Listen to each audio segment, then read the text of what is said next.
जब हमारे रामचंद्र जी पैरों में ठुमुक ठुमुक चल रहे हैं, कैसे चल रहे हैं? छंचल उनकी पायलियां छनक रही है। जब हमारे रामचंद्र जी चलते हैं तो ब्रह्मांड में चारों तरफ देवता लोग फूल बरसाने लगते हैं, क्योंकि हमारे राम की छवि ऐसी है जिसको देखने के बाद मन ये कहता है कि बार बार देखें। बार बार मन कहता है कि बार बार देखें। हमारे राम प्रभु इतने सुंदर ही है कि एक बार से मन ही नहीं भरता है, मन कहता है बार बार देखें। और हाँ, दशरथ जी बार बार उनको अपने सीने से लगा देते हैं।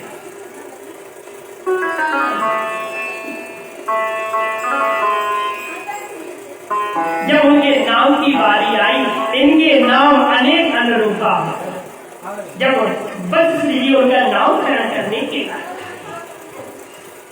वत्स जी को नाम खिलाए तो उन्होंने कहा इनके नाम अनेक अनुरूपा। इनके तो अनेकों नाम है, इनका कोई वर्णन नहीं करता, इनके तो हजारों नाम है। भैया टू बजाते रहो।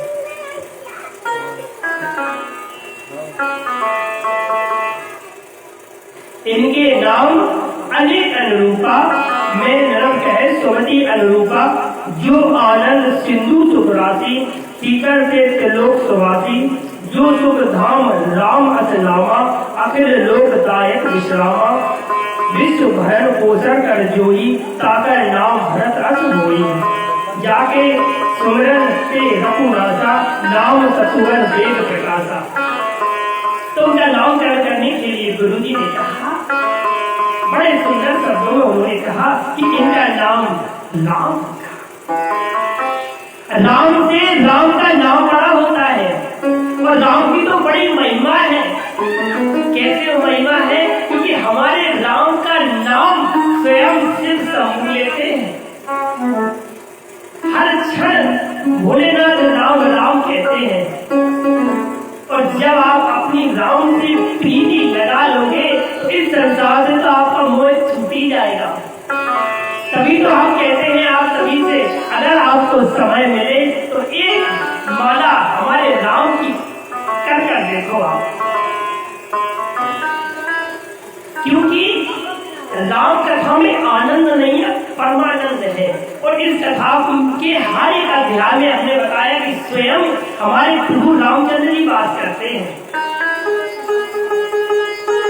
और इस कथा का हर एक चौपाई हमें कुछ न कुछ सीखने को देती है कि हमें अपने भाइयों के साथ कैसा रहना चाहिए, कैसा बर्ताव करना चाहिए। हमें अपने माता पिता, माता पिता चरणन बैकुंठ धमा, माता पिता के चरणों में बैकुंठ होता है।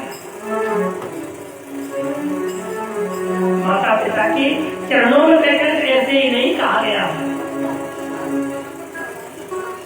इसकी कई कथाएं आती हैं। क्योंकि आज जो तुम्हें जो शरीर मिला है वो तुम्हारे माता पिता की देन है। मैं ये नहीं कहता अगर आपके माता पिता है तो उनकी सेवा करो, और अगर आपके माता पिता चले गए हैं तो आप कुछ नहीं कर सकते हो, उन पर एक फूल तो चढ़ा सकते हो। जिन्होंने ये शरीर दिया तुम्हें, ये तो एक फूल भी नहीं चढ़ा सकते हो पर। अगर आप फूल भी नहीं चढ़ा सकते तो उन्हें प्रणाम तो कर सकते हो। वो जिस भी लोग में होंगे तो वो मुस्कुरा रहे हो, और जो आज आप करके जाओगे तो वो आप अपने लिए नहीं, अपने बच्चों के लिए करोगे। और उन्होंने भी जो किया था वो आपके लिए किया था, और उन्हीं के फलस्वरूप आप यहाँ पर सुख भोग रहे हो। ये नियम सबके लिए लागू होता है, चाहे वो लड़का हो चाहे लड़की हो, सभी के लिए होता है। माता पिता है तो उनको प्रणाम करो।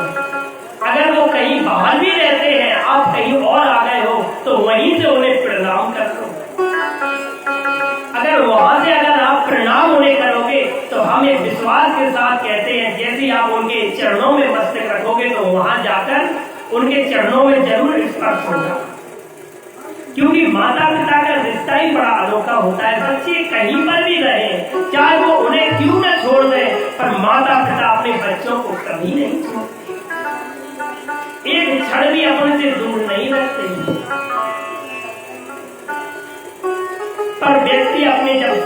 सारे धर्म पूर्ण कर लेवे तो उसको अपनी भी प्रगति के बारे में सोचना चाहिए, क्योंकि भगवान आपको सब कुछ बताते हैं।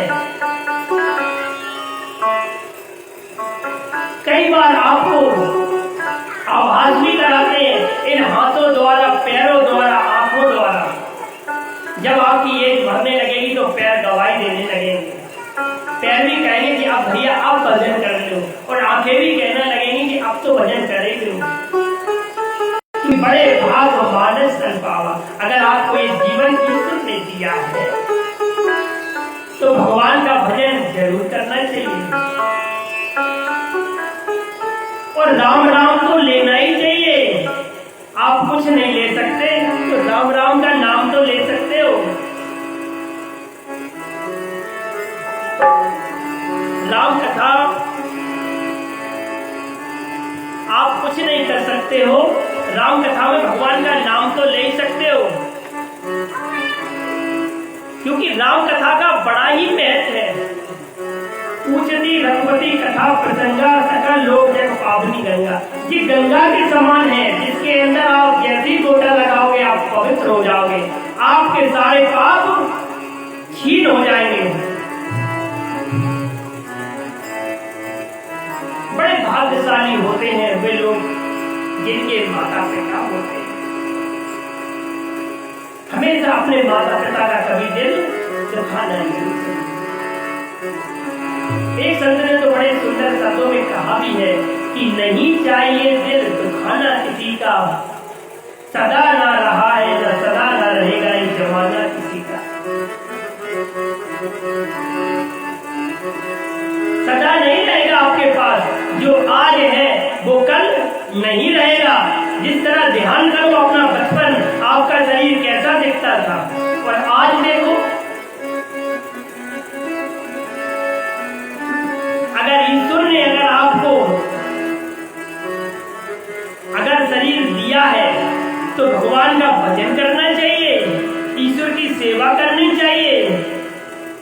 मैं ये भी नहीं कहता कि आप दिन भर भगवान का भजन करो, बस नियम बना लो। नियम का बड़ा प्रदान होता है। अगर आप आज नियम से भगवान का एक बार नाम ले लोगे तो कल आपके मुख से 2 बार भी निकल जाएगा।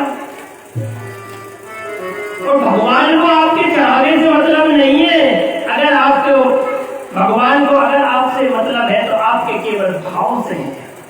अगर आपका भाव अगर पवित्र है तो ये समझो कि भगवान ने आपकी पूजा स्वीकार कर ली। भगवान तो भाव के होते हैं, भाव को भाव अलग आलसु नाम जपत मंगल रसु। केवल भाव की प्रधानता है।